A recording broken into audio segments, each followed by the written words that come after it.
E naqueles dias apareceu João Batista pregando no deserto da Judéia.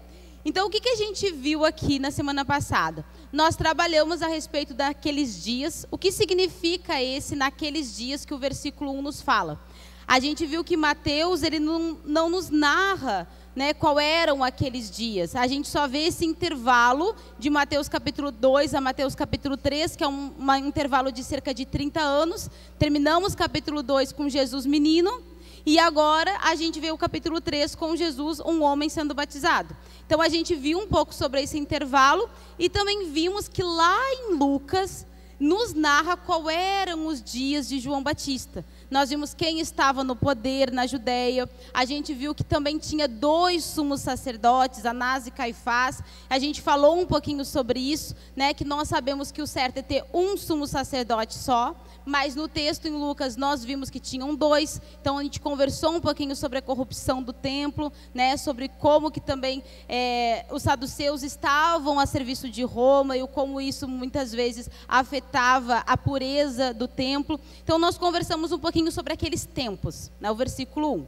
Depois a gente viu, naqueles tempos apareceu João Batista. E aí nós trabalhamos um pouco acerca de João Batista e ficamos bastante tempo falando sobre João Batista. Como a nossa ideia é justamente trazer não somente a exposição de Mateus, mas curiosidades que cercam o contexto de Mateus, nós usamos novamente o Evangelho Sinótico de Lucas e falamos sobre o que Lucas nos traz sobre João Batista. Então, em Mateus, nós não temos muito sobre João Batista.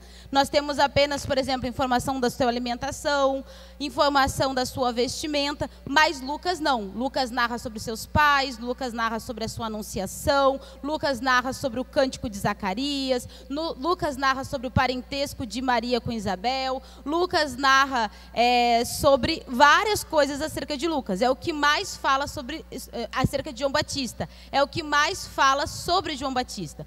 Então nós ficamos um tempo trabalhando sobre quem era João Batista na semana passada, em base de Lucas, falando justamente sobre isso, sobre seus pais, sobre o encontro de Isabel com Maria, que nós não temos em Mateus, falando sobre como foi a anunciação do anjo, né? Falamos sobre o seu nome, o que o seu nome significa. Então a gente trabalhou bastante coisa acerca de João Batista.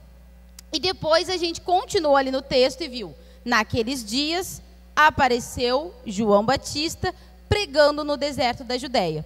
E aí nós falamos também sobre o deserto da Judéia, né? Conversamos um pouquinho sobre como era aquela região, que a gente não deve ter em mente uma região com areias e tudo terrinha, bonitinho, mas que na realidade era algo que tinha montes, que tinha pedras, que tinha pastagem, né, que os pastores até mesmo utilizavam aquele lugar para também fazer pastagem dos seus animais. Então a gente conversou a respeito disso. Quando nós estávamos conversando sobre o deserto da Judéia, trouxemos um mapa aqui para mostrar aonde seria o lugar, aonde João Batista pregava, né, porque o texto nos diz que ele pregava no deserto da Judéia. E nós estávamos falando sobre o deserto da Judéia, nós falamos que ele não era desabitado. Apesar dele ser árido, dele ser quente, né, dele ser difícil, ele não era desabitado. E quando nós falamos sobre isso, nós citamos acerca dos essênios. Então nós trouxemos a curiosidade, Mateus e suas curiosidades, é o que nós estamos estudando, e nós trouxemos a curiosidade de quem eram os essênios. E aí nós falamos um pouquinho sobre os essênios e vimos que os essênios, por mais que não são citados nas escrituras, eles são citados em fontes extrabíblicas. Então o que nós temos citado nas escrituras? Os saduceus, os zelotes, os fariseus, e nós já conversamos um pouco, citamos um pouco sobre ele, e à medida da exposição do texto, nós vamos falar mais. Quem eram os saduceus? Quem eram os fariseus? Mas quando nós falamos sobre o período interbíblico, nós vimos que esses fariseus não tinham no Antigo Testamento, e agora no Novo eles aparecem. Nós conversamos, citamos rapidamente sobre isso. E na semana passada nós falamos sobre os saduceus. Quem eram os saduceus? Só para relembrar quem estava aqui e para contextualizar quem não estava. Os saduceus eram ex-membros da classe sacerdotal, ou seja, eles eram ex-membros dos saduceus, e eles se afastam de Jerusalém porque eles percebem a corrupção do templo. E aí, novamente, nós falamos sobre a corrupção do templo. Então, o que acontece? Eles eram ex-membros da linha sacerdotal, ex-membros ali do sacerdócio, e eles percebem que o templo não estava como deveria estar. Eles se afastam de Jerusalém e eles começam então a viver de forma reclusa. E aí se cria, né, esse grupo chamado essênios, que eram justamente esses ex-membros que viviam nos desertos de forma reclusa. E aí nós conversamos um pouquinho sobre os costumes deles, sobre aquilo que eles tinham como hábito, e vimos a curiosidade de que alguns estudiosos e comentaristas acreditam que João Batista poderia ter sido parte dos essênios. Estou passando rápido, irmãos, para quem não estava semana passada, só porque nós já trabalhamos sobre isso. Se eu ficar repetindo tudo que a gente falou, a gente não vai terminar nunca Mateus capítulo 3, né? Mas só para a gente trazer à memória aquilo que foi falado na semana passada. Então, a gente viu sobre a possibilidade de João Batista ter sido parte dos essênios. Por que que as pessoas acreditam que João Batista fazia parte dos essênios? Porque lá em Lucas, aqui diz, em Mateus capítulo 1, que ele pregou no deserto. Mas em Lucas nós vimos que ele não apenas pregou, ele viveu no deserto. Então, o texto de Lucas é muito claro que ele viveu no deserto até aparecer no seu ministério. Então, não só ele prega, como ele vive. Né? E algumas pessoas entendem, então, quem é que vivia no deserto? Os essênios. Provavelmente, João Batista fazia parte dos essênios. Isso é o que alguns estudiosos entendem. Nós falamos na semana passada quais são os pontos em comum de João Batista com os essênios. O que mais faz as pessoas entenderem que João Batista fazia parte dos essênios? Nós falamos sobre isso. Mas também nós falamos sobre a possibilidade dele não fazer parte. Ou de que, se ele foi criado pelos essênios, em algum momento ele se afastou. Então, nós falamos as semelhanças dele com os essênios, o que poderia ser aí uma questão de concordância dele fazer parte, mas também falamos sobre as diferenças. Entre elas, o batismo, né, o batismo de João, que era para arrependimento, e os rituais de purificação dos essênios, que eram outro significado, e nós tratamos um pouquinho acerca disso. Quando nós terminamos? Nós terminamos exatamente nessa parte. Quando nós terminamos falando das diferenças de João Batista com os essênios, o porquê possivelmente que se ele não fez parte, em algum momento ele rompeu, né, em algum momento, se ele fez parte, se ele foi criado pelos essênios, em algum momento ele rompeu, e nós entendemos o porquê, por causa das diferenças. E aí nós terminamos falando que a gente ia trazer uma curiosidade. Então a gente terminou falando o quê? Que esses essênios, né, eles são, a gente falou sobre características deles, só que a gente terminou dizendo que a gente hoje pode saber muito mais dos essênios do que Joséfo nos falou, do que os pais da igreja nos falaram, dos registros que a gente tem extra-bíblico, por causa do achado arqueológico, manuscrito do Mar Morto, que ficava lá em Curã. E aí eu vou explicar um pouquinho como é que foi esse achado. Existe um lugar, né, que é Curã. Nesse lugar foi achado o que é considerado um dos mais importantes achados arqueológicos do século XX. Tá? Então, ele é considerado um dos mais importantes, um dos mais relevantes achados arqueológicos do século XX, que foi o achado de mais de 900 documentos dentro de cavernas no meio do deserto da Judeia. Então, mais de 900 documentos dentro de cavernas no deserto. E aí, como que foi? O mais impressionante é que esse achado foi acidental. Então, o que aconteceu? Vou contar um pouquinho da história do achado arqueológico, né, que é muito importante para nós cristãos termos esse conhecimento. Conta-se, né, e aí eu digo conta-se porque nós temos o registro da história do achado, mas também nós temos algumas questões que no decorrer do tempo foram ficando diferentes, né, e algumas dúvidas. Mas o que nós sabemos é que tinha um pastor beduíno, né, um pastor nômade, que estava com o seu irmão, com os seus animais. E em algum momento, em 1947, ele estava com seu irmão, andando no deserto da Judeia com os seus animais, que a gente já viu que o deserto também era usado para pastagem. né? Então, até hoje existe isso, tá? Até hoje em Israel existem os pastores nômades. O que eles fazem? Eles pegam os animais, eles levam para um lugar do deserto, tentando achar arbusto. Os animais comem, eles vão para outro lugar. Os animais comem e eles vão indo com seus animais, tentando achar arbusto para os animais comerem. Então, esse pastor, ele era um pastor nômade junto com seu irmão, ele estava com seus animais. Um animal, né, um dos animais dele, fugiu, saiu, e ele foi à procura do seu animal. Quando ele encontrou uma caverna, aí o que ele fez? Ele pegou uma pedra e atirou dentro da caverna, para que se o animal estivesse lá dentro, ele se assustasse e saísse. Né? Então ele atira dentro da caverna uma pedra para que o animal saísse. Quando ele atira, ele escuta que a pedra bateu em alguma coisa diferente. E aí, por curiosidade, ele entra na caverna. E aí ele acha um vaso, e dentro desse vaso, 7 pergaminhos. E então, ele vê aqueles pergaminhos, pensando que aqueles pergaminhos poderiam ter um valor, ele pega aqueles pergaminhos. Uma estudiosa canadense sobre os manuscritos do Mar Morto acredita que isso pode não ter acontecido. Ela acredita que eles podem ter contado essa história só para esconder o fato de que eles estavam procurando coisas de valores. A gente sabe que Israel vive de arqueologia, né? E quando você encontra uma coisa, você tem que chamar pessoas para isso. Mas naquela época, Israel não era um estado independente, porque foi só em 1948 que foi assinado a independência do Estado de Israel. Então, possivelmente, eles podiam até mesmo estar entrando em lugares para tentar encontrar coisas. Tá? Então, isso poderia...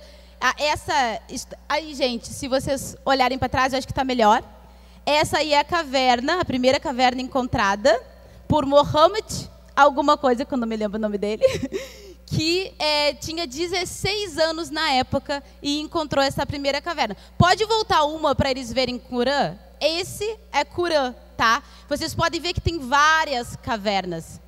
Tem várias cavernas ali que, à medida dos anos, foram sendo encontradas, tá? Mas voltando para a história, para a gente se contextualizar, em 1947, esse homem encontrou esses 7 pergaminhos. Aí o que ele fez? Ele pegou e conseguiu vender clandestinamente. Aí é onde entra vários tipos de história. O que aconteceu com esses pergaminhos durante esse tempo? Aí tem várias histórias diferentes, né? Onde se entra contradições. Mas o fato é que esses pergaminhos foram sendo levados de um lugar para outro, de uma pessoa foi passando por uma mão, por outra, até que chegou na mão de um especialista.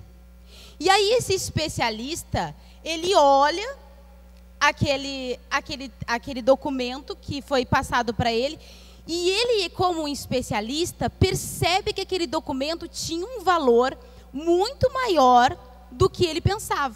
Por quê? Por causa que aquele documento não era texto massorético. E aí o que é um texto massorético? Pode passar mais uma, por favor, Rô? Mais uma. Não está dando para enxergar, gente, lá atrás vocês vão conseguir ver.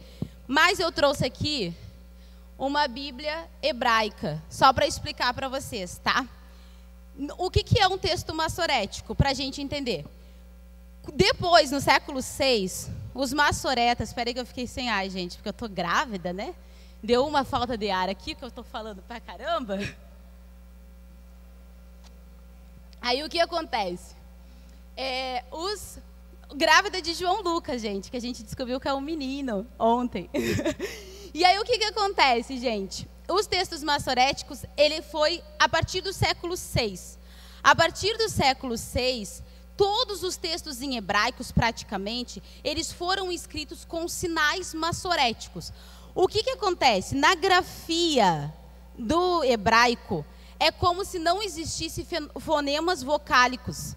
Na grafia, né? Fonemas vocálicos. Então, é como se não existisse ali, vamos dizer, as vogais. Na realidade, os fonemas vocálicos. Então, fica difícil de se ler o hebraico. Porque quando tu se lê o hebraico, vamos dizer assim, é como, de forma muito rasa, tá? É como se tivesse só consoantes. Não tem fonemas vocálicos na grafia. Então, é algo difícil de se ler. E aí o que eles fizeram? Lá no século VI, os maçoretas, eles começaram a construir sinais na grafia, que representavam os fonemas vocálicos. Então, eu vou passar para vocês depois a Bíblia hebraica, vocês vão perceber que tem a letra, né? E embaixo vocês vão perceber que tem uns pontinhos, que são chamados os sinalizadores. Esses sinalizadores, eles são justamente os sinais criados pelos maçoretas para representar os fonemas vocálicos. Então, isso foi no século VI. Aí agora vocês imaginam, esses documentos estavam se passando de mão em mão desde 1947, que foram encontrados. Aí, de repente, passa na mão de um especialista. De alguma forma, chega na mão de um especialista esse documento. E aí ele percebe que não tem sinais maçoretas. Não tem esses sinais maçoréticos. E aí o que ele percebe? Nossa, então esse documento provavelmente foi antes do século VI. Esse documento é muito antigo. Esse documento é mais antigo do que a Bíblia que nós temos hoje, que usamos como fonte para fazer as traduções das outras Bíblias. Então ele percebe que aquilo que ele tinha em mão tinha um valor muito maior do que ele pensava. E foi aí que começaram a se ter escavações. Então, até então, o Mohammed só tinha encontrado uma caverna com 7 pergaminhos. E aí, quando esse especialista se dá conta que aquilo que estava na mão dele tinha um valor, que hoje nós sabemos que é um valor inestimável, e começa-se a ter testes naquele documento. E começa-se, então, a fazer escavações no local. Só que o que acontece? Em 1948 foi quando o Estado de Israel foi assinado, né, a independência do Estado de Israel. Então, até então, Israel ele não tinha sua independência. E ele estava vivendo o quê? Tempos de guerra. Ele estava vivendo tempos de conflito. E essa região do deserto da Judéia, que foi a região que a gente viu, que era a região que João Batista pregava, essa região ficou com a Jordânia. Então, a Jordânia estava no poder daquela região, nessa guerra que estava de independência do Estado de Israel. Então, não era Israel que tinha o domínio desse lugar. Quem tinha o domínio desse lugar era a Jordânia. E durante muito tempo, Israel não conseguiu fazer as escavações deles, as buscas deles, pesquisas deles sobre isso. A Jordânia, como tinha esse local, ela estava com os pergaminhos. Eles só conseguiram recuperar, se eu não estou enganado, em 1967, que foi a Guerra dos 6 Dias, quando eles foram até a Jordânia, no meio da Guerra dos 6 Dias, eles foram, vou confirmar a data para eu não falar errado, eles foram até lá e eles pegaram de volta os pergaminhos. Então imagina, no meio da guerra, Israel teve a preocupação de pegar de volta os pergaminhos. Então, no meio da guerra, ele manda soldados para o Museu da Jordânia para que eles pudessem ter de volta os seus pergaminhos. Deixa eu só ver aqui qual era a data. Isso, 1967, que foi a Guerra dos 6 Dias. Então, no meio da guerra foi quando eles mandam, né, soldados para o museu para pegar os pergaminhos, e os pergaminhos então retornam para Israel. Só que alguns pergaminhos ainda ficam na Jordânia. Eles ficaram com alguns. Então essa é a história, tá? Em resumo, essa é a história dos manuscritos do Mar Morto, que foi um achado que começou com um pastor nômade, né, que encontrou uma caverna procurando seu animal ali, que foi a história que ele conta, por mais que alguns estudiosos pensam que talvez fosse para esconder o fato dele estar em busca de artefatos. E aí depois, isso foi passando de mão em mão, ele conseguiu vender clandestinamente até chegar nesse especialista, aonde ele se deu conta que não tinha esses textos maçoréticos. Então, ele começa a fazer pesquisas, né, começa a se fazer testes e escavações. Por que é importante a gente falar sobre isso? Por que eu quis trazer essa curiosidade no nosso estudo de Mateus e suas curiosidades? Porque isso tem um valor para nós. E isso, como cristãos, além, como história, de forma geral, já tem um valor. Mas para nós, como cristãos, também. Por causa do que significa esses 900 documentos. Então, a gente viu que depois eles começam a descobrir mais cavernas. E algumas fontes vão dizer que são 11 cavernas, mas em 2016 foi encontrada a 12ª. E nessas 12 cavernas, foram encontrados, então, esse total de mais de 900 documentos. Na caverna 12, que foi a última, e na caverna 8, não tinha pergaminhos dentro, não tinha documentos dentro, mas tinha indícios de que já havia tido. Então, quando eles conseguiram achar essas cavernas, eles perceberam que possivelmente tinha ali, só que alguém provavelmente pegou antes, né?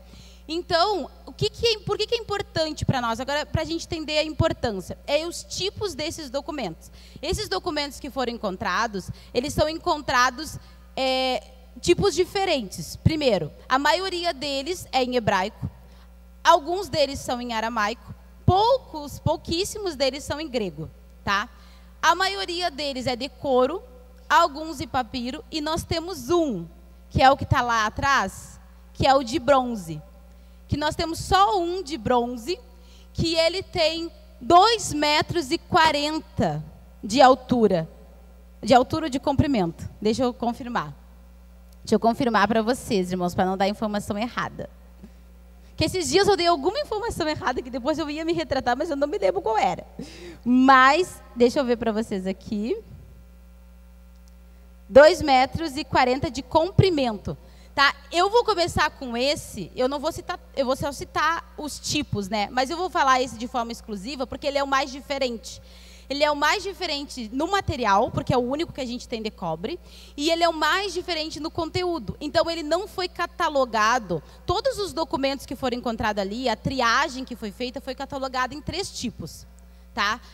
Em documentos bíblicos, em documentos próprios da comunidade de Corã e em documentos que são documentos apócrifos. Tá? E a gente vai falar um pouquinho daqui a pouco sobre eles. Esse documento foi o único que não pode ser colocado em nenhum, por causa que ele é diferente no seu conteúdo e diferente no seu material.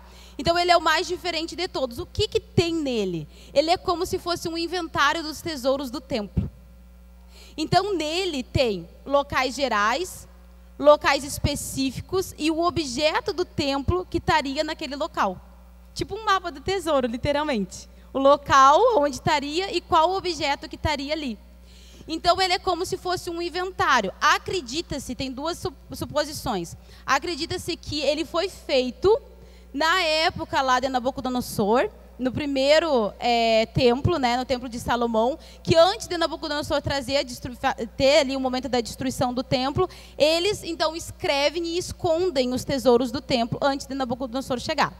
E a segunda é que foi na época dos romanos, que antes dos romanos chegarem para destruir o segundo templo, eles então também escrevem, né, e guardam esses tesouros nesses lugares. Por que se entende que do templo? Por causa daquilo que é narrado ali, entre as coisas que é colocado ali, os objetos, tá? As vestes sacerdotais. Então, entende-se que era utensílios do templo, tá? Depois que teve esse achado, que nem quando a gente falou lá sobre Joséfo, falando sobre Herodion, né, que Herodes estaria ali, que ele foi enterrado ali, foi colocado ali o corpo dele, e a gente vê que começou buscas a respeito disso. Quando se achou esse documento, também se começou buscas, principalmente, né, sendo a respeito de tesouros do templo, que hoje se estima que a soma deles daria mais de $1 bilhão. E como eles são artefatos raros, são artefatos antigos, um valor até mesmo inestimável daquilo que é narrado ali. Então, eles vão atrás desses tesouros. Até hoje, nenhum deles foi encontrado. Tá? Mas mesmo nenhum deles tendo sido encontrado, acredita-se que esse documento é um documento real, né? Um documento que é considerado verídico, vamos dizer assim, só que por mais que nenhum deles tenha sido encontrado até hoje. Além desse documento, nós temos então essa triagem nessas 3 categorias, né, que são os documentos bíblicos, os documentos próprios da comunidade de Corã e os documentos que são apócrifos. Em relação aos documentos próprios da comunidade, a gente vê que é importante, por quê? Porque lembra que a gente falou que nós não temos na Bíblia, por exemplo, sobre os essênios, mas hoje se entende que a comunidade que vivia em Curã, porque além de ter essas cavernas e esses manuscritos, se você hoje for fazer visitação, você consegue perceber que havia ali uma comunidade que vivia em Curã. Essa comunidade, né, hoje você encontra ali cômodos, ruínas, né, ruínas de cômodos. Você encontra, por exemplo, um lugar que é uma ruína maior, que é onde eles se alimentavam. Porque sempre quando se fazem escavações, se encontra vários copos, várias tigelas, vários tipos de coisas no decorrer de tudo que é lugar. Porque havia várias casas, então todas as casas tinham esse tipo de material. Lá em Curã, não. Só foi encontrado em um cômodo, que é esse cômodo grande. Por isso se entende que não era uma cidade que se tinha lá, era uma comunidade. Só se encontrou artefatos de cozinha, vamos dizer assim, dentro daquele lugar, que caberia cerca de 200 pessoas. Por isso que se acreditam, né, estudiosos, de que aquele lugar era uma comunidade de mais ou menos 200 pessoas, que seriam hoje, de forma unânime, praticamente todos concordam, os essênios. Então, quando a gente tem esses documentos que foram encontrados lá, escritos pela própria comunidade de Curã, a gente entende muito mais quem os essênios são. Por quê? Porque o que eram esses registros? Eram como se fossem estatutos. Alguns deles eram como se fossem regras para eles viverem bem. Então, regras da sua alimentação, regras de como eles iriam batalhar, regras de banhos de purificação. Então, para nós, para os estudiosos em respeito até mesmo dos essênios, isso é muito importante, porque eles conseguem ter uma visão ampla de como que era esse povo. Como que esse povo vivia, o que esse povo acreditava, o que esse povo, como esse povo iria para a guerra, né? Então, todos esses manuscritos encontrados próprios deles nos trazem um pouco mais, né, entendimento sobre como essa comunidade vivia. Além dessa triagem, que eram os documentos próprios, a gente tem os documentos apócrifos. O que são esses documentos apócrifos? Aqueles que não são bíblicos, né, não são achados, por exemplo, no caso ali, na Bíblia hebraica, que é o nosso Antigo Testamento. Então, são livros não bíblicos. E aí eu trouxe só alguns nomes desses documentos encontrados, tá, dos livros apócrifos encontrados. O livro de Enoque, o livro dos Jubileus, Salmos 152 até 155, livro de Tobias, Testamento de Levi, o livro dos gigantes, o livro de Noé, o livro dos mistérios, livro Nova Jerusalém, livro das maldições, o livro de Melquisedeque, pergaminho do templo e o livro do Filho de Deus. Então, esses são alguns nomes dos documentos apócrifos encontrados lá. Hoje, muitos estudiosos, muitos teólogos estão fazendo seu mestrado, seu doutorado, seu PhD, em cima, muitas vezes, desses documentos encontrados. O que diz o livro de Noé? O que diz o livro de Melquisedeque? Será que nós temos respostas sobre o livro de Noé, o livro de Melquisedeque? Hoje, até mesmo a gente consegue encontrar algumas coisas na internet, não tudo, né? E a maioria em inglês, mas a gente consegue encontrar algumas coisas, assim, de alguns específicos muito mais. Então, a gente tem muitas informações apócrifas. Muitos desses livros já se tinham. Eram documentos que os judeus já tinham, que nós tínhamos acesso, né? Que já se tinha esses documentos. Mas muitos deles são novos. Então, muitos deles tinham se perdido ao longo dos anos. E só depois desse achado arqueológico que se foi, então, encontrar novamente esses pergaminhos, esses documentos, e que as pessoas começaram, então, a estudar a respeito disso. Eu nunca estudei muito sobre eles a fundo, então não sei dizer, né? Mas eu tenho interesse, é uma das coisas que está na minha lista, porque eu acho muito interessante esse achado, essa questão também. E depois, nós temos os livros bíblicos. Então, a triagem foi dividida em 3. Os livros próprios deles, da comunidade, que narravam aquilo que eles acreditavam.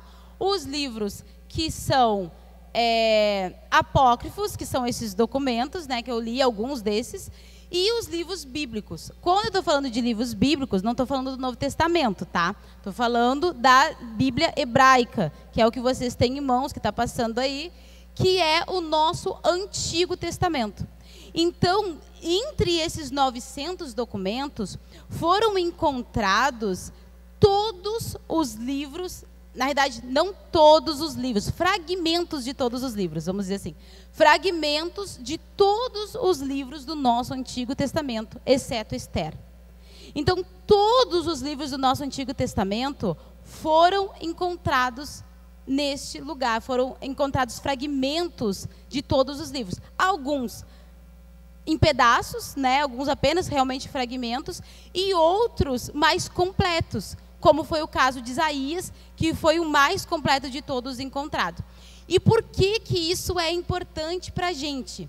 Né? Por que que é tão importante para nós? Obrigada, Andrés. O porquê que isso é tão importante para nós, a gente saber a respeito disso. E aí eu queria trazer uma informação para vocês. Eu vou ler aqui, porque eu não me lembro direito da data, já vi aqui. O Código de Leningrado, que é a base do que a nossa Bíblia hebraica, né, que é o que a gente usa para traduzir, ele é datado de 1008. Então, prestem atenção, ele é datado de 1008. É a cópia completa mais antiga das Escrituras. A completa mais antiga das Escrituras, 1008. E aí, quando se fizeram pesquisas sobre esse achado, descobriram que esse achado é datado, esses documentos é datado de 250 antes de Cristo até 60 depois de Cristo. Então, nós temos aí um achado agora que tem 1000 anos de diferença da Bíblia mais antiga que nós temos, daquilo que nós usamos como cópia, como algo para copiar, para fazer as traduções que nós temos. E quando ela foi colocado lado a lado, Isaías, que foi o mais completo, foi colocado com a Bíblia que nós usamos como fonte, ela estava fidedigna. A única diferença eram os sinais maçoréticos. Então isso para nós é extremamente importante. Eu não sei se vocês conseguem perceber o quanto isso é importante para nós como cristãos. A gente tem um documento que é contemporâneo com Jesus. E a gente tem um documento de 1008. E eles são colocados lado a lado. E eles não tiveram alterações. E isso para nós é extremamente importante. Porque são 1000 anos de diferença. E foi mantido em integridade. Então, para mim, esse achado arqueológico, para mim, assim, ele fala tanto da soberania de Deus. Porque vocês fiquem imaginando, irmãos, vamos dizer que eles foram colocados ali no ano 10, um exemplo. E a gente encontrou a primeira caverna em 1947. São cerca de 2000 anos que essas cavernas ficaram com esses pergaminhos. E eles só foram achados em 1947. Depois de quase 2000 anos, esses achados foram encontrados. E aí alguém poderia dizer assim, poxa, poderia ter sido achado antes, né? Mas qual é o tempo que nós estamos vivendo hoje? De um tempo onde a veracidade das Escrituras, ela é debatida. E aí nós temos um achado onde nós encontramos todos os livros, exceto um do Antigo Testamento. Todos fragmentos, vamos dizer, fragmentos, que é melhor falando, de todos os livros. E quando é colocado lado a lado o livro mais completo, nós conseguimos perceber a integridade das Escrituras. Então, esse achado para a história e para nós cristãos é extremamente importante, porque ele nos traz informações sobre um grupo que vivia na época de Jesus, ele nos traz muitos dados que eu nem tenho ideia do que nos livros apócrifos, e ele nos traz uma base de dizer, olha, a Bíblia que nós usamos como tradução, ela foi comparada com um documento achado e ela está íntegra.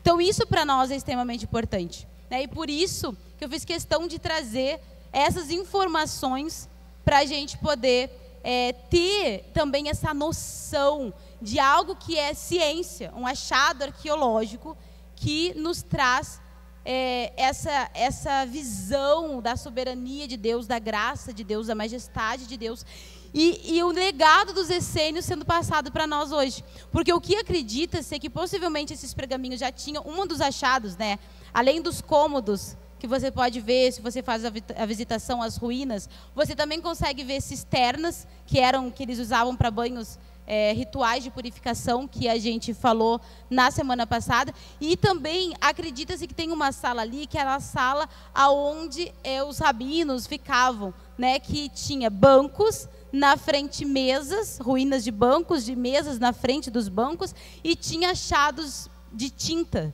Então, possivelmente, é onde eles escreviam esses pergaminhos. E acredita-se que quando eles escutaram, como eles ficavam no deserto da Judéia, eles escutavam o que estava acontecendo, né, em Jerusalém, que os romanos estavam vindo, eles pegaram esses pergaminhos, colocaram nesses vasos e esconderam. É o que acredita-se que foi quando aconteceu. E ficou lá até 1947. E a última caverna achada em 2016. Né? E acredita-se que pode achar muito mais. Né? Israel, todos os dias, ele está ali em busca de coisas e acha várias coisas, como a gente falou também, quando estávamos falando sobre Herodes. O sarcófago de Herodes também foi encontrado no lugar onde Flávio Josefo disse que ele estaria. Então, isso para nós nos enriquece. Né, enriquece o nosso conhecimento, enriquece a nossa base, para nós podermos falar também acerca disso. Então, continuando. Vou pegar aqui meu materialzinho de cola. Vimos, então, a importância. Por que é importante? E por que nós estamos falando sobre isso também? Só para entender, que para quem não estava semana passada, que talvez João Batista tenha feito parte desse grupo, né, que morava em Curã, que são os essênios, ex-membros da classe sacerdotal, que viviam agora de forma reclusa. Mas, se em algum momento ele fez parte, nós já vimos também a diferença que em algum tempo ele rompeu, né? Tinham semelhanças, mas também tinha diferenças. Aí vamos voltar então para o texto, gente. Mateus capítulo 3, versículo 1, que diz assim. Então, vamos lembrar, já falamos. E naqueles dias, na semana passada vimos que dias é esse, apareceu João Batista, vimos sobre João Batista, quem ele era, pregando no deserto da Judéia, falamos sobre o deserto da Judéia e abrimos aí um parênteses de horas, né? Onde a gente falou sobre os essênios, onde a gente falou sobre o achado dos manuscritos do Mar Morto. E a gente entra então no versículo 2, que diz assim, dizendo, arrependei-vos, porque é chegado o reino dos céus. Então, qual é a mensagem de João Batista? Então, a gente vê que João Batista, ele aparece no deserto da Judéia. Aparece fazendo o quê? Pregando. Pregando que mensagem? Arrependei-vos, porque é chegado o reino dos céus. Arrependei-vos, porque é chegado o reino dos céus. Essa era a mensagem de João Batista. Arrependimento. Tá? E aí, sobre a mensagem de João Batista, a gente vê João Batista pregando isso, em Mateus capítulo 3, versículo 2. A gente vê, eu não vou abrir, né, para não nos delongarmos, mas em Mateus capítulo 4, versículo 17, vou repetir o texto, caso depois vocês queiram conferir. Mateus capítulo 4, versículo 17, a gente vê que Jesus repete a mesma mensagem. Então, Jesus também fala sobre isso. Essa questão do arrependimento, né, e nós vamos parar um pouquinho aqui agora para falar sobre isso, sobre a mensagem de João Batista, né, isso que nós vamos trabalhar agora. Qual era a mensagem de João Batista? Arrependimento.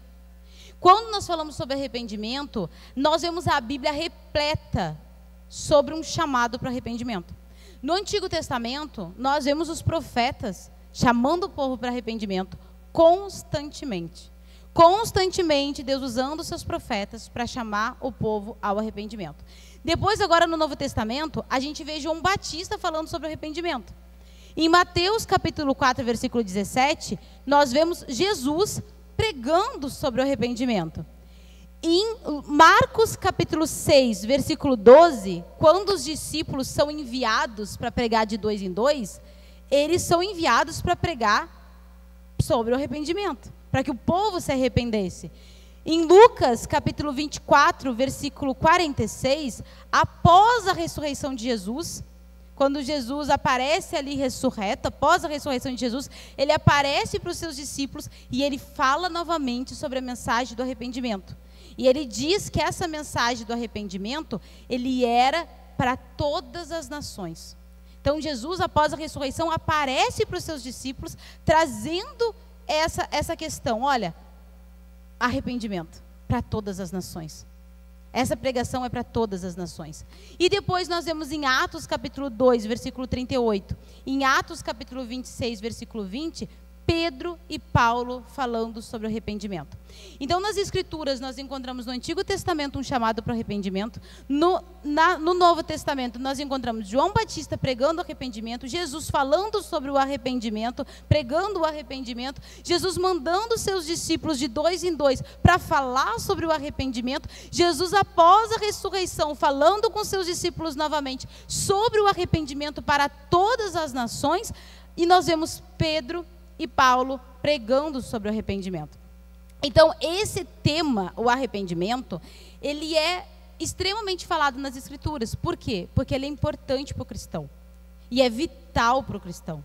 E ele não é só uma pregação para o Antigo Testamento e para as pessoas que viviam na época ali do Novo Testamento sendo construído. Não, ele é uma mensagem para nós. Para nós cristãos, essa mensagem de João Batista, ela está sendo ecoada, ela precisa ser pregada. Nós precisamos pregar sobre o arrependimento. Nós precisamos estudar sobre o arrependimento. E o mais importante, nós precisamos viver o arrependimento. Então essa mensagem, ela é vital para o cristão. E aí por isso que eu queria falar um pouquinho sobre ela. Então só para a gente entender, infelizmente... tá aparecendo ali lá em cima, né? Infelizmente a luz está um pouco ruim. Mas se os irmãos quiserem olhar para trás, para vocês perceberem, a gente tem ali uma palavra que é utilizada no grego. Tá? Então a gente sabe, o Antigo Testamento, a gente tem ali o hebraico, Novo Testamento foi escrito em grego.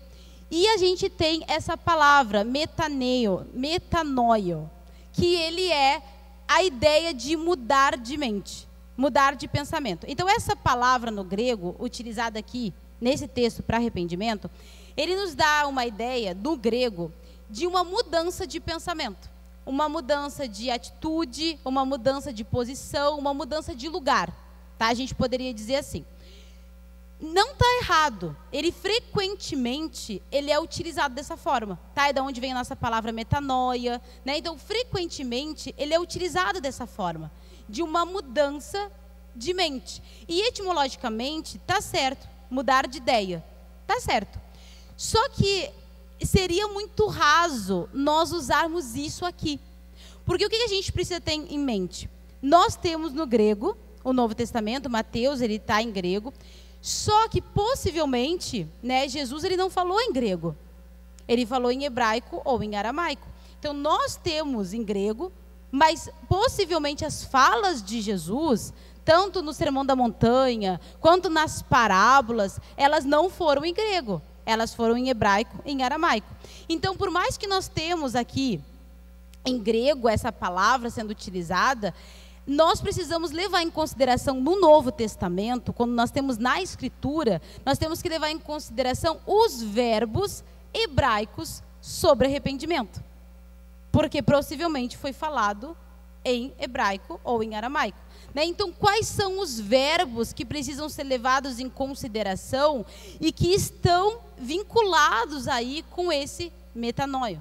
Né? Quais são esses verbos que são utilizados? Nós temos dois que está escrito ali, não sei se está dando para ver, que é o nahã e o shup, que tem dois significados diferentes. Então, o nahã, ele tem uma ideia de uma tristeza. Tá? Ele significa quando ele está ligado com insatisfação e tristeza diante de uma realidade apresentada. Então, quando a gente fala de arrependimento no Antigo Testamento, e é utilizado esse termo nahã, que no Antigo Testamento é utilizado o nahã e shup, quando eles são utilizados esse texto, o nahã, ele está falando de uma insatisfação ou de uma tristeza diante de uma realidade. Então, por exemplo, eu me arrependi de ter feito isso. Eu tive uma tristeza, eu tive uma insatisfação diante dessa realidade. Diante desse fato, diante disso que aconteceu, eu tive um sentimento de tristeza. Então, lá em Gênesis, deixa eu só ver a referência para vocês. Gênesis capítulo 6, versículos 5 e 7, a gente tem um texto que até muita gente se pergunta sobre, né? Deus se arrependeu de criar o homem. Como assim Deus se arrependeu? Aí a pessoa fica ofendida por Deus ter se arrependido de criar ela, né? Mas também a pessoa fica tipo, mas Deus se arrependeu? Mas Deus não é perfeito? Como que ele se arrepende? Então aqui, nesse contexto, que fala sobre Deus ter se arrependido de criar o homem, o termo que é utilizado ali é esse termo narã, que está fazendo o quê? Está pegando um Deus que é grande, majestoso, incompreensível, e ele está trazendo um sentimento que nós possamos entender, para poder compreender ali um sentimento de Deus. Então, muitas vezes a gente vai ver sendo utilizados sentimentos para Deus, para que nós, que somos limitados, consigamos ter uma compreensão de algo de Deus, porque Deus é incompreendido, né? Deus é algo que não se pode explicar, né? Tipo a xícara e o bule, né? O que tem na xícara cabe no bule, mas o que tem no bule, se tu botar na xícara vai derramar. Então, são informações que são utilizadas para que nós possamos entender. Então, quando nós utilizamos essa expressão, esse verbo narã, ele está falando sobre esse sentimento, que no caso ali de Gênesis,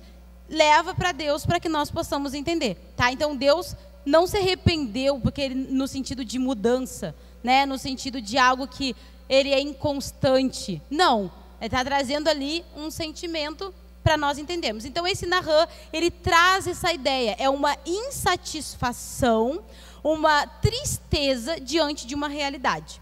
E depois nós temos o chup, que ele está relacionado ao retorno, dar uma volta, né? Então, é literalmente, eu estou indo para lá e agora eu estou indo para cá. Então, a ideia que se dá quando esse outro verbo é utilizado, ele é literalmente dar retorno, dar volta. Então, você está indo para um lado e você agora está indo para o outro. Só que é uma ideia muito mais profunda do que isso, né? Porque dá uma ideia de você larga algo e você se apega a outro algo. Ele está ligado a isso de largar e se apegar. Utilizado, só para exemplo, em Isaías capítulo 55, versículo 7. Né? Vou até ler para nós. Isaías capítulo 55, versículo 7. Se alguém abrir antes de mim, pode se sentir à vontade para ler.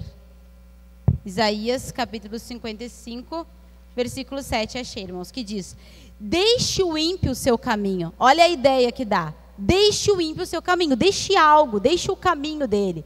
E o homem maligno os seus pensamentos, e se converta ao Senhor, que se compadecerá dele.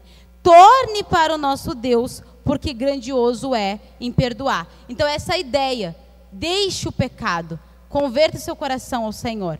Tá? Então, quando nós utilizamos essa expressão, quando no Antigo Testamento está usado esse verbo chup, ele está falando disso. Dar a volta, dar o retorno, largue algo e se apegue a outro. No nosso contexto aqui, né, de arrependimento, é largar o pecado, se voltar para Deus, largar os nossos caminhos perversos, se voltar ao Senhor Jesus. Né? Então, isso que é arrependimento utilizado nesse verbo. Então, o que os judeus acreditavam? Os judeus acreditavam que o arrependimento, ele tinha que ter nuances de tristeza, mas mudança de atitude. Então, por que é tão raso a gente dizer metanoia, metanoio? Arrependei-vos, mude de mente. Porque o arrependimento genuíno, ele não é só uma mudança de mente. Não é uma mudança de intelecto. Então, no grego clássico, ele pode ser utilizado, esse verbo no grego, como uma mudança de mente, apenas do intelecto. Mas o arrependimento genuíno, ele não é apenas uma mudança de mente. O arrependimento genuíno, ele é algo que acontece na pessoa por completo. É algo que muda que envolve a mente, mas envolve nuances de tristeza diante de uma realidade apresentada. E essas nuances de tristezas, ela traz uma mudança de mente, uma mudança de atitude. Você muda totalmente. Você tem uma mudança de tudo. Uma mudança completa, no sentido de envolve todas as coisas e não somente. Então, quando a gente tem apenas tristeza, isso não é arrependimento genuíno. Quando a gente apenas se entristece diante de uma situação, isso não é um arrependimento genuíno. E quando a gente pensa que o arrependimento genuíno é só dizer, agora eu vou fazer de tal forma porque eu entendi na minha cabeça aqui, que isso aqui é o certo, eu mudei de mente. Também não é arrependimento genuíno. Né? O arrependimento, ele é muito mais profundo do que a gente dizer mudança de mente. Então, e é até interessante que a palavra metamorfo, né, que é de onde vem a nossa palavra metamorfose, ela tem a raiz no metanoio, que é utilizado quando Jesus, ele tem ali a sua transfiguração. Então, o verbo que é utilizado ali quando Jesus transfigurou-se, né, é o metamorfou-se, vamos dizer assim, o metamorfo, que é uma mudança de natureza. O que Jesus fez ali? Ele apareceu com algo glorificado. Então, é uma mudança muito mais profunda do que a gente consegue imaginar. Tá? Então, o arrependimento, ele não é só uma mudança de mente.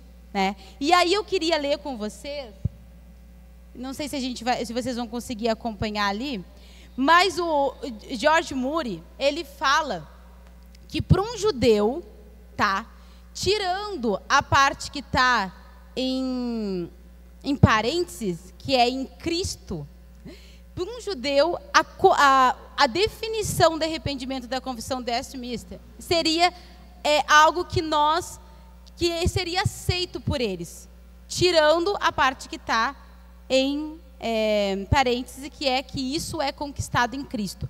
Né? Então, o que é a definição de arrependimento disso? O arrependimento para a vida é uma graça salvadora.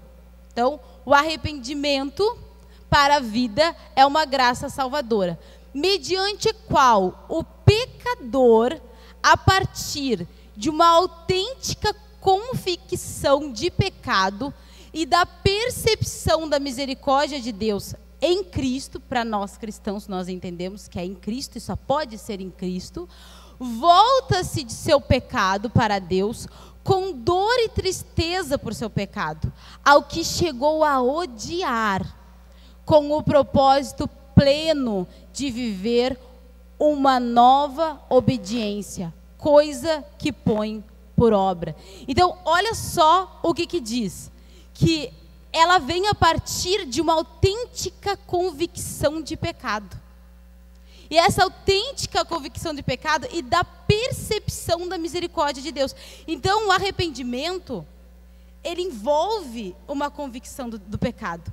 Ele envolve, irmãos, é tão incrível isso, porque quanto mais a gente pensa que é alguma coisa, talvez mais longe de Deus nós estejamos.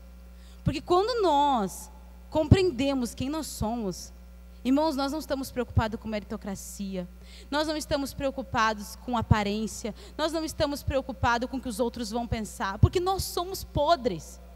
Então, o verdadeiro arrependimento, o encontro com a graça, é quando literalmente tu já fez tudo para tu conseguir ser perfeito. Tu já tentou, tu já te esforçou tanto para não errar mais, para fazer isso. E até mesmo nós, que somos cristãos, né, com nome cristão, religiosos, que talvez nunca tiveram um encontro com a graça. E aí nós sabemos que a gente não pode fazer isso, não pode fazer isso, não pode fazer isso. E a gente tenta não fazer isso, e não fazer aquilo, e não fazer isso, e não fazer aquilo. Na nossa força. Pensando que nós vamos ser perfeitos, que nós vamos nos santificar, que nós podemos alguma coisa. E cada vez nós nos frustramos, porque nós percebemos que não conseguimos, até mesmo nós religiosos, né? Que queremos viver alguma coisa. E de repente tu tem uma convicção. Talvez você teve anos de igreja, mas aí de repente tu teve uma convicção. Eu sou podre, eu merecia o inferno. Eu sou pecador, não tem jeito para mim. Olha a minha realidade, olha quem eu sou. E isso te traz tristeza, e isso te faz perceber a tua miséria. Só que aí você tem uma convicção do pecado, você tem uma convicção da sua podridão, você tem uma convicção de que você não merece nada, você tem uma convicção de que você merece o inferno, porque você é mau. Porque você já tentou de todas as formas ser bom, mas você tem maldade dentro de você. Você é pecador. Você é mau, você inveja, você fala mal, você não tem autodomínio próprio, você tem tantas coisas dentro de você. E de repente você se dá conta de que você é mau. Só que aí você se dá conta do quê? Se eu não posso me salvar, eu preciso de um Salvador. Como eu vou ser diferente? O que vai ser de mim nas minhas misérias?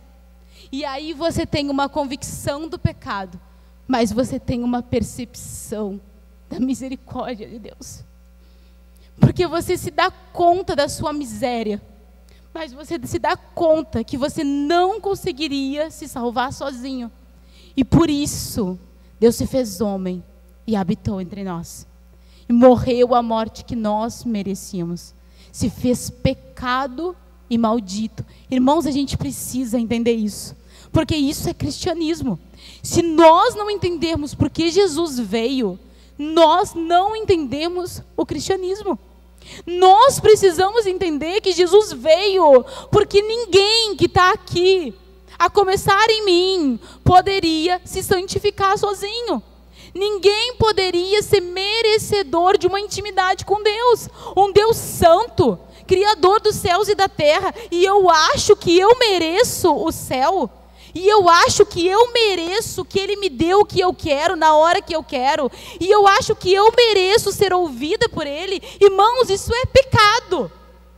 É nossa miséria. É onde a gente vê quão gritante é o nosso pecado, por nós acharmos que Deus nos deve alguma coisa. E nós precisamos ter essa convicção de pecado. Nós precisamos ter a convicção de pecado quando nós pensamos que Deus é nosso servo, ao invés de nós sermos servos dele. Quando nós pensamos que nós merecemos alguma coisa. O arrependimento é quando nós nos damos conta que nós não merecemos nada. Na realidade, merecemos o inferno. Então nós nos damos conta, a convicção de pecado que traz tristeza, insatisfação, dor. Só que ao mesmo tempo, irmãos, que nós nos damos conta disso, Deus não quer que nós fiquemos neste lugar. Deus não quer que nós fiquemos neste lugar de miserável. Deus revela o seu Filho. E Ele diz, mas Ele morreu para que você tivesse vida. Ele fez o que você não podia fazer. Ele cumpriu toda a lei e foi o sacrifício perfeito para que você pudesse ser chamado de filho. E aí nós temos uma convicção de pecado, mas nós temos a percepção da misericórdia de Deus em Cristo. E aí a gente volta do nosso pecado para Deus, com dor e tristeza pela nossa realidade, ao que nós chegamos a odiar pela realidade que não é exposta de nós mesmos, com o propósito pleno de viver em uma nova obediência, coisa que nós pomos em prática. Então essa é a definição do arrependimento. É isso que nós devemos viver. E é isso que talvez se nós não vivamos, nós devemos orar para viver. Deus, traz em mim arrependimento. Senhor, traz em mim arrependimento genuíno. Senhor, faça com que eu me arrependa e não que eu sinta remorso.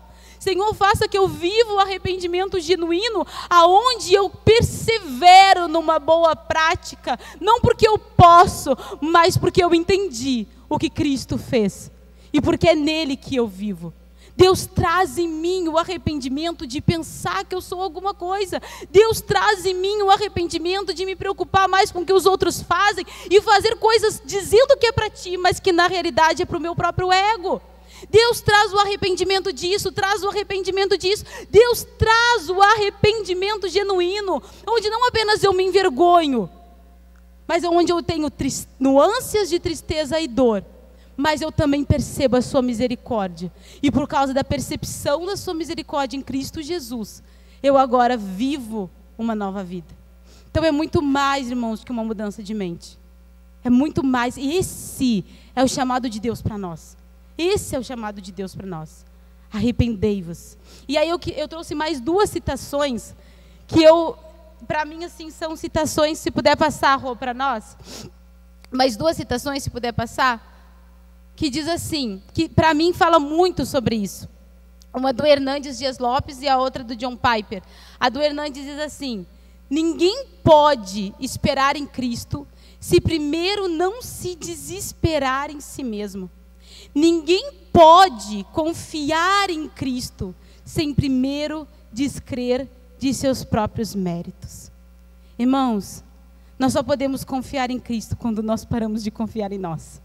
Quando nós nos desesperamos em nós mesmos. Nós só podemos confiar em Cristo se nós descrermos que nós temos mérito. E depois o John Piper ele nos diz: a fé em Cristo, a fé que nós temos, não é o orgulho dos fortes, é o grito dos fracos que precisam de um Salvador. Não é a gente dizer, eu creio em Cristo, Cristo me salvou, como se isso fosse algo orgulhoso nosso. Mas é o meu desespero, é o grito dos fracos. Eu sou tão pecadora, tão desesperada. Eu tenho fé no meu Senhor, porque se não for nele, não pode ser em mim. Se não for o que ele fez, se não for na pessoa dele, eu nunca conseguiria, porque eu sou fraco e sou pecador. Então, irmãos, a fé não é o orgulho dos fortes, não é para a gente bater no peito que a gente é crente, como se a gente fosse um super-herói, mas é o nosso grito, dizendo sim, somos pecadores, somos sujos, somos podres, mas temos um Senhor, um Deus que se fez homem, habitou entre nós, morreu a nossa morte. Nós somos fracos, mas Ele nos salvou.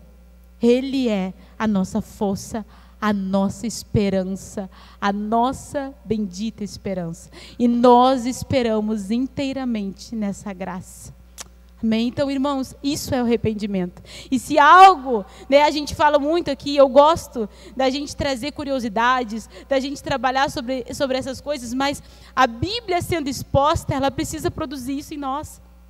Nós precisamos ser profundos no que Deus está falando conosco. Nós precisamos entender, não só lermos, arrependei-vos porque é chegado o reino dos céus. Não, irmãos, arrependei-vos porque é chegado o reino dos céus. Essa é a mensagem de Deus para nós essa manhã.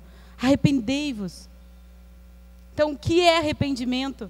Tem essas nuances de tristeza, tem essa dor sobre a sua realidade, mas não fique só nessa dor, porque essa dor precisa levar para a percepção da misericórdia de Deus. E essa percepção da misericórdia de Deus para uma nova vida em Cristo Jesus, aonde nós vivemos o processo da santificação. Amém? Vamos continuar, então, na exposição do texto. Deixa eu me achar aqui, irmãos. Mateus, capítulo 3, versículo 2. A gente vê, então, que ele diz: arrependei-vos, porque é chegado o reino dos céus. E aí a gente precisa entender o porquê arrependei-vos. Ele nos traz mais uma verdade aqui. Então, a pregação de João Batista, ela tem esses dois fatores, o arrependimento e a proximidade do reino. Então ele diz, arrependei-vos, só que ele traz um porquê. Por que se arrepender? Porque é chegado o reino dos céus. Então, arrependei-vos porque é chegado o reino dos céus. Ele traz um motivo para nós, muito eloquente, como diz o Hernandes Dias Lopes. O reino é chegado, o reino já está entre nós. Nós precisamos nos arrepender porque o reino está entre nós. E aí eu queria falar um pouquinho sobre o reino de Deus. Eu acredito que por conta do horário nós vamos terminar mais ou menos aqui. Então, continuando aqui o texto, a gente diz, arrependei-vos porque é chegado o reino dos céus. E aí eu queria falar um pouquinho a respeito desse reino. Então, o que acontece, irmãos? Nós não vamos adentrar muito, porque lembra, não sei para quem estava na aula da introdução, quando nós falamos ali sobre o período interbíblico, falamos sobre o contexto, sobre o propósito de Mateus, a gente viu que o propósito de Mateus é mostrar Jesus, né, como o Messias, aquele que foi prometido no Antigo Testamento, agora está sendo cumprido. Por isso que ele usa muitas citações do Antigo Testamento e ele vai trazer como foi prometido, como foi dito pelo profeta tal, e aí mostrar que em Jesus aquilo se revela. Mas a gente também falou que ele tem um tema central. Um dos temas centrais de Mateus é falar sobre o reino. Então ele fala do reino mais do que todos os outros evangelistas, né? Todos os outros evangelhos. E ele fala cerca de 30 vezes esse termo, né? Mais de 30 vezes o reino dos céus, o reino dos céus. Então eu não vou trazer aqui muita informação a respeito do reino dos céus, porque nós vamos na exposição construir. Isso que é o legal da exposição. Nós vamos, a cada capítulo, construir o pensamento sobre o reino. Então, quando nós chegarmos na questão, por exemplo, do Sermão da Montanha, nós vamos ver ali que ele fala sobre características do reino, dos cidadãos do reino. Ele traz ali bem-aventurado, né, os mansos, bem-aventurado isso, e ele vai falando sobre quais são as características dos cidadãos do reino. Quando nós estivermos expondo, né, o Sermão da Montanha, nós vamos ver as características do reino. Nisso, a nossa mente vai estar construindo algo sobre o reino. Quando, à medida que Mateus for falando sobre o reino nas parábolas, porque nós temos muitas parábolas em Mateus e apenas em Mateus que nos fala, o reino de Deus é semelhante a, e aí ele vai trazer uma ilustração, né? O grão de mostarda, isso, aquilo. O reino de Deus é semelhante a um pai de família. E ele vai trazendo coisas. À medida que nós vamos vendo essas parábolas e entendendo o que Jesus quis dizer com essas parábolas, nós vamos entendendo o que é o reino de Deus. Então, a gente vai construir no decorrer de Mateus essa percepção do reino, à medida que vão sendo expostas textos que nos falam sobre ele.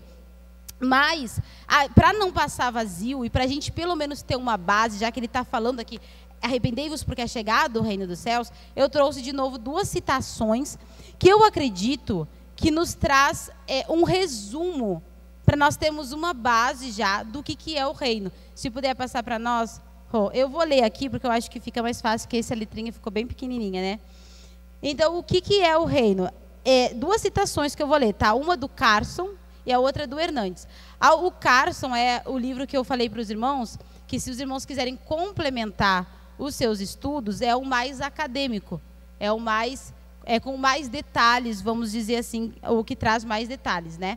Então ele diz assim, o Carson, sobre o sentido predominante da palavra reino, né? E aí teria a palavra aí no hebraico e no aramaico, malkuta, no Antigo Testamento, é de reinado ou domínio. O termo tem força dinâmica. De forma semelhante, no Novo Testamento, aí agora é um outro termo, embora basileia, que é o termo utilizado no Novo Testamento, né, para reino, termo basileia. Então, no Antigo Testamento, o outro termo, no Novo Testamento, o termo basileia. Então, no Novo Testamento, embora basileia possa se referir a território, a maioria esmagadora das ocorrências usa o termo com força dinâmica. Então, o que ele está falando? Esse termo basileia, ele pode até ser dito como um território, mas de forma esmagadora, a maioria das vezes que ele está sendo falado, basileia, o reino, o reinado, basileia, o reino, ele está sendo falado de força dinâmica, tá? É isso que ele está falando. Aí depois nós temos, a gente vai entender isso agora. Aí depois nós temos o Hernandes, que diz, nas escrituras, um reino não é tanto um lugar. Então ele está falando a mesma coisa que o Carson estava dizendo. Por mais que possa ser utilizado como território, é falado mais como força dinâmica, né? É usado mais como força dinâmica. Aí o Hernandes está dizendo, nas escrituras um reino não é tanto um lugar específico, mas sim uma esfera de influência, um campo na qual a vontade do rei tem força dinâmica. O reino dos céus, consequentemente, representa a força dinâmica da vontade de Deus. Eu vou ler novamente essa parte.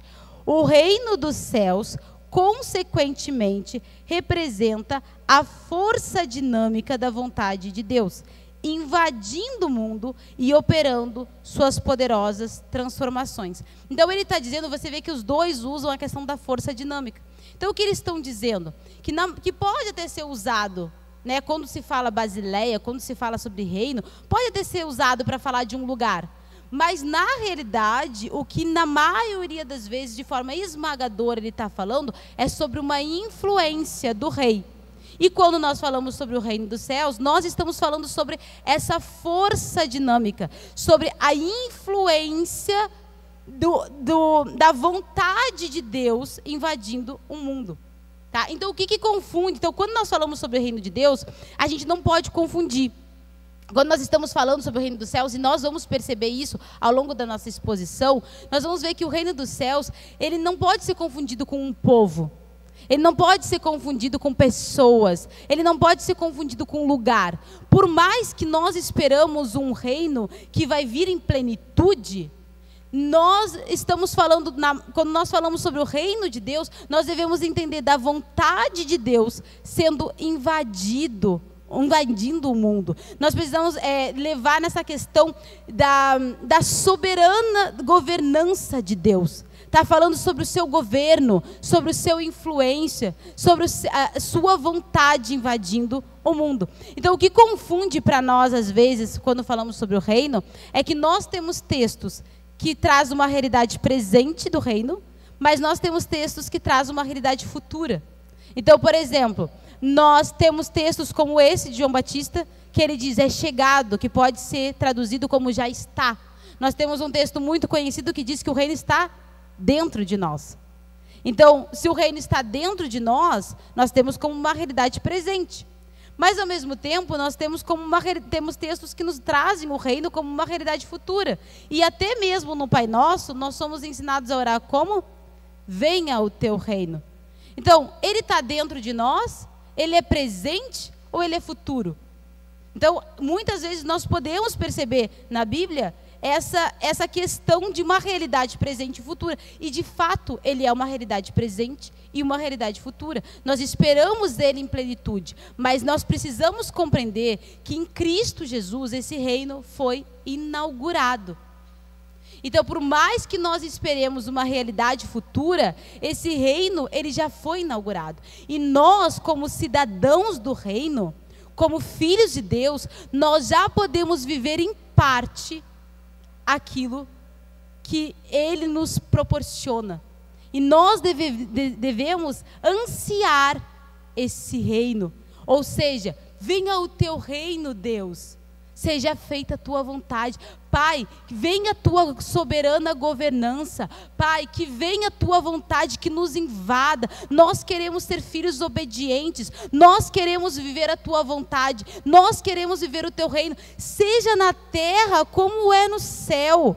Que o teu reino desça, que o teu reino venha, que nós sejamos aqueles que vivem a tua vontade. Hoje nós podemos desfrutar em parte do reino de Deus, porque ele foi inaugurado em Cristo Jesus. Por mais que ele ainda vai ser estabelecido em sua plenitude, ele já foi inaugurado, ele já está. E nós podemos vivenciar em parte coisas deste reino. E nós devemos ansiar. Então a oração que Jesus nos ensina é: venha o teu reino, faça a tua vontade. Né? E não somente nós vivermos a vontade de Deus, o reino de Deus na nossa obediência, mas nós também sermos agentes da vontade de Deus. Isso deveria ser algo que nós ansiamos.